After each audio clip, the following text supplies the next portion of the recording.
Hello guys and welcome back to another video of What If Civilization Started Over. In the last episode we saw this area of Asia being fully discovered. We saw the trade route open more over up here. We saw the blue team get kind of destroyed in a war against the triangle team, or the triangle alliance, and we saw these guys go on an expansionist quest.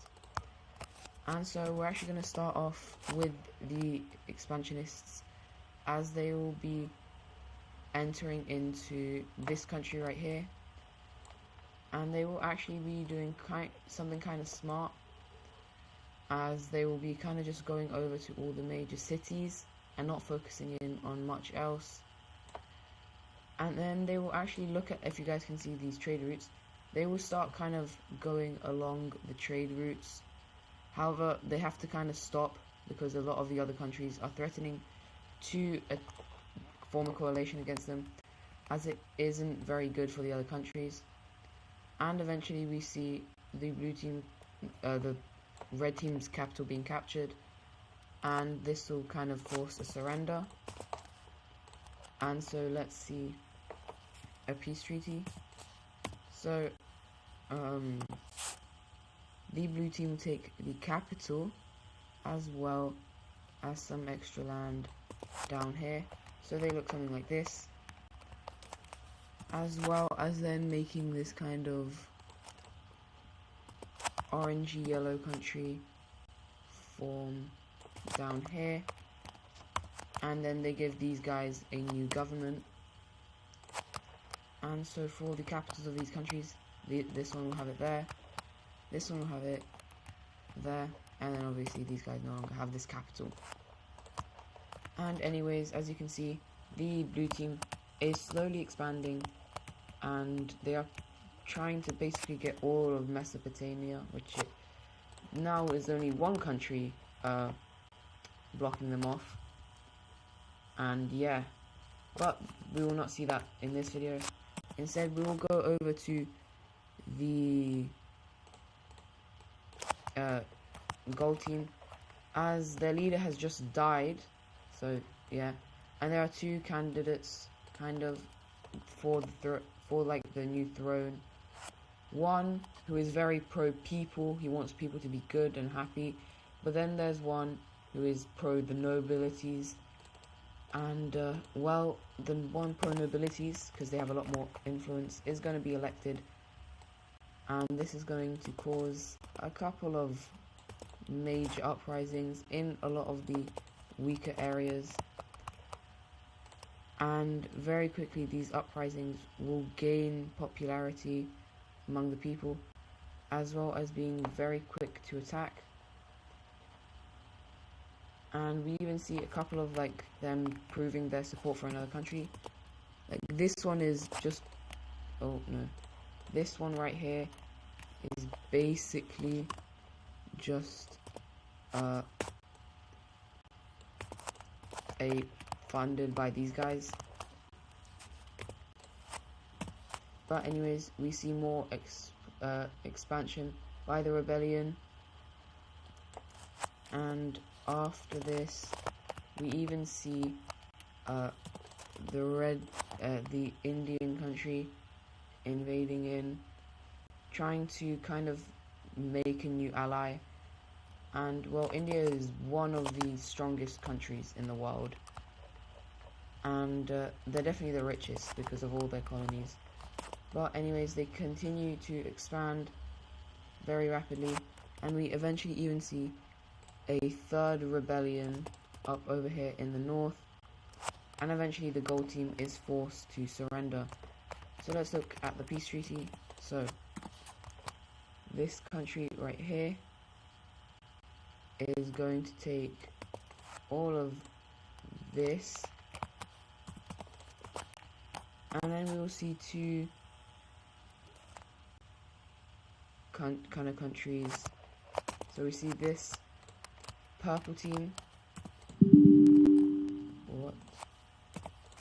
We then see this green team being formed, which is going to take all of this land,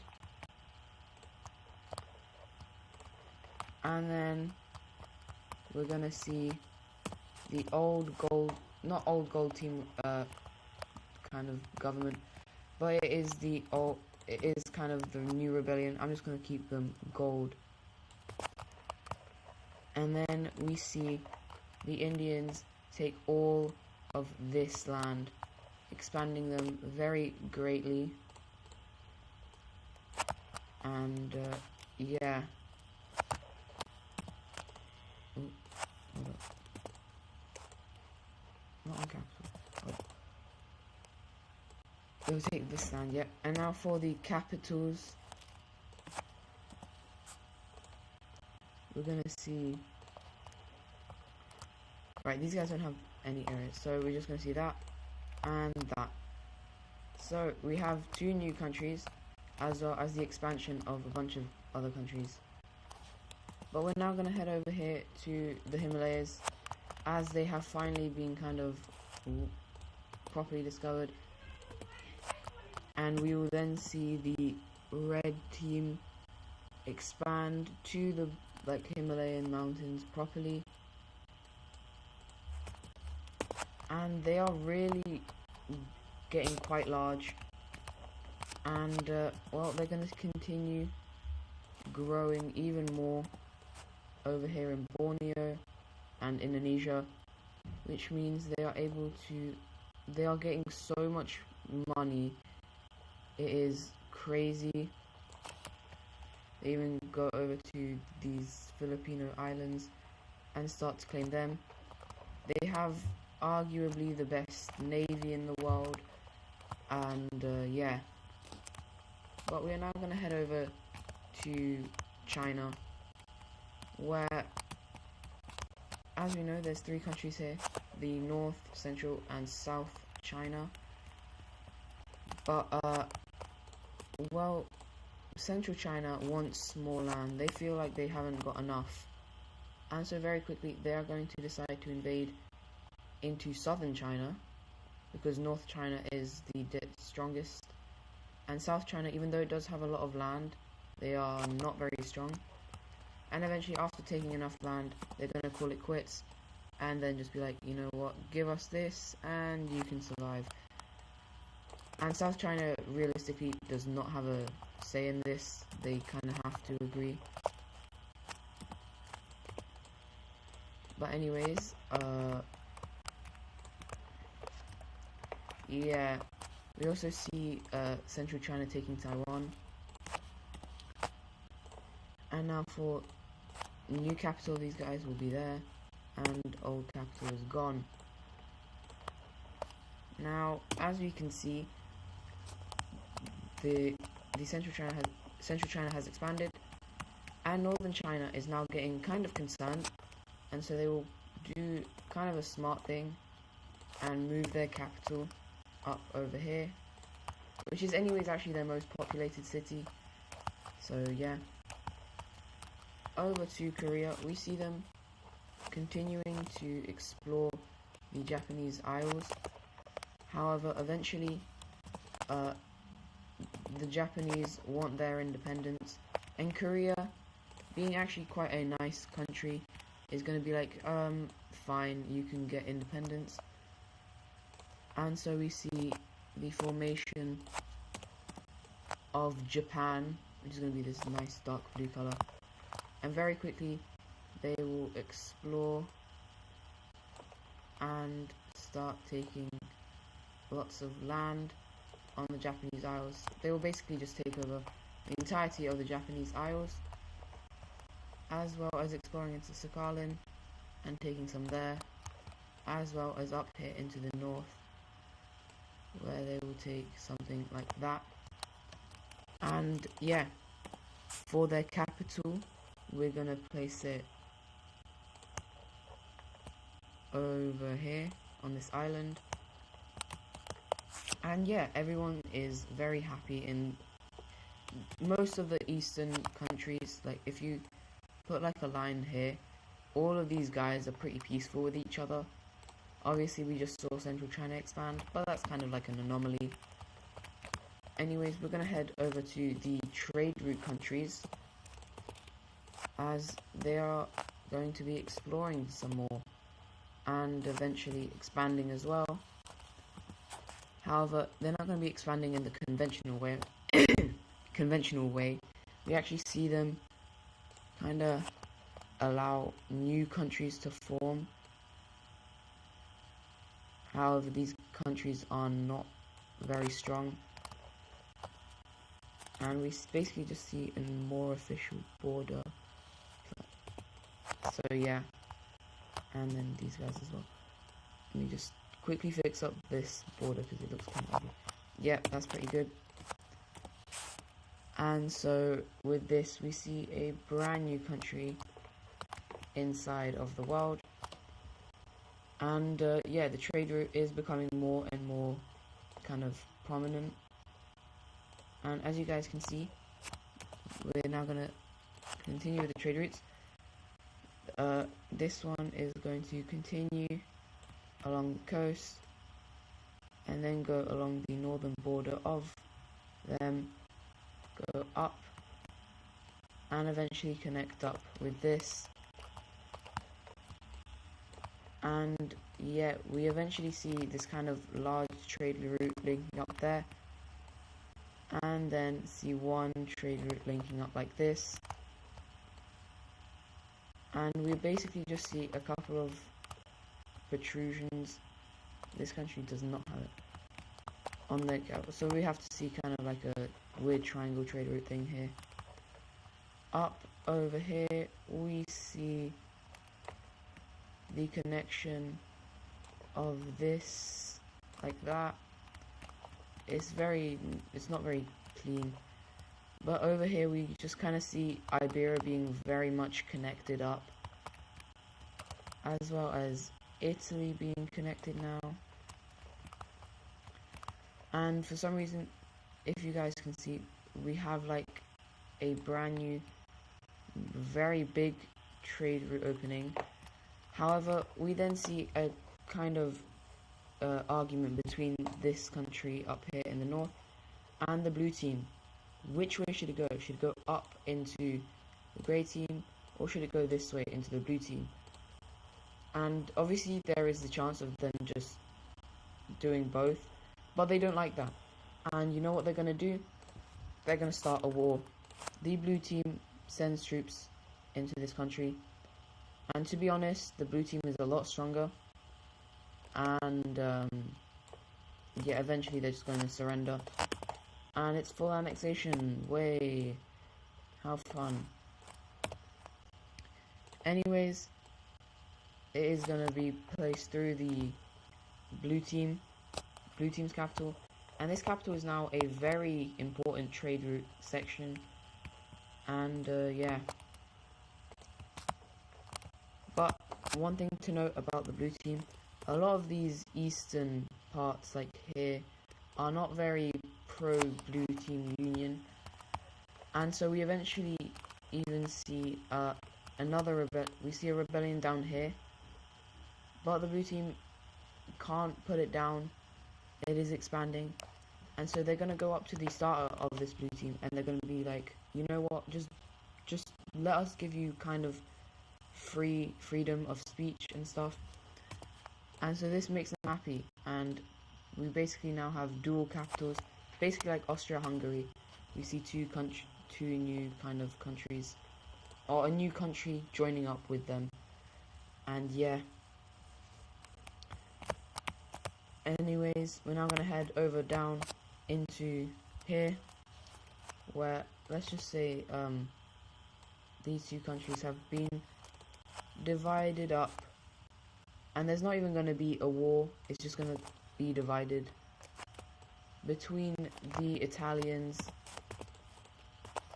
and the Bulgarians, leaving no trace of the former Greek country, which is quite sad, but oh well. The end of an era has come. We're now going to head over to here, where Serbia is doing some stuff, and Bosnia no longer exists. Wow, well, that's interesting. And so we see just this expansion, and we see more expansion by Serbia as we see them invading into Croatia. With this we see Italy joining in as well, and we actually see both Serbia and Italy forming quite a nice bond. And so this is what Italy is going to take, and the rest of this is going over to Serbia. But that's not the only thing that's going to come from this.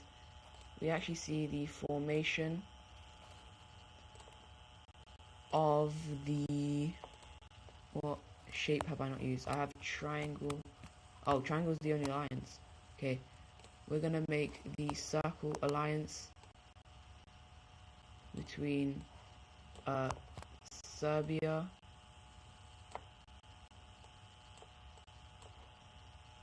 as well as Italy, and this is basically kind of a Mediterranean pact, but this does scare a couple countries, some of the more important ones being southern France as well as Switzerland and the new big union, the big union here. And so this could have caused a new alliance, but it's not actually going to cause one. It's just going to cause a bit more military spending by these guys.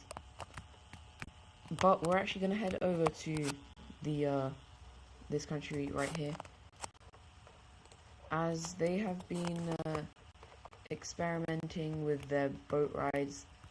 They've managed to come out here. They're so close, and then, oh no, they get heavily off track, and they land on these islands right here. They're going to claim them for their country, but yeah, it's not much land. But we're now going to head to the blue team as well as the orange team, because they have both done something. The orange team has landed over here in Dominica as well as Cuba, and they notice, wow, there is quite a lot of gold here, and they will just kind of claim it, and they'll tell their alliance about it, but they don't tell anyone else because they want to keep this gold for themselves. But we then also see the Belgian country make a landing over here in southern Florida, and so they will claim this, and they will actually start telling people about it. Not many, but they will tell some. They will even then land on Cuba, and then they'll notice that, oh, the orange team is here? Orange team, why didn't you tell us? And this then kind of causes a big stare-off over here between the two countries. And then this also causes tensions over here. And so we see a brand new alliance of the Square Alliance forming. And for that first country, the founding member is going to obviously be the Belgians. But then we actually see France join it. As well, France also says that they've seen something. Oh, they landed in South America, and now they're just kind of exploring this area. And so that is going to be it for today's video. I know it's been quite a bit of a long one, but I hope you guys have enjoyed, and I'll see you guys in the next one. Goodbye.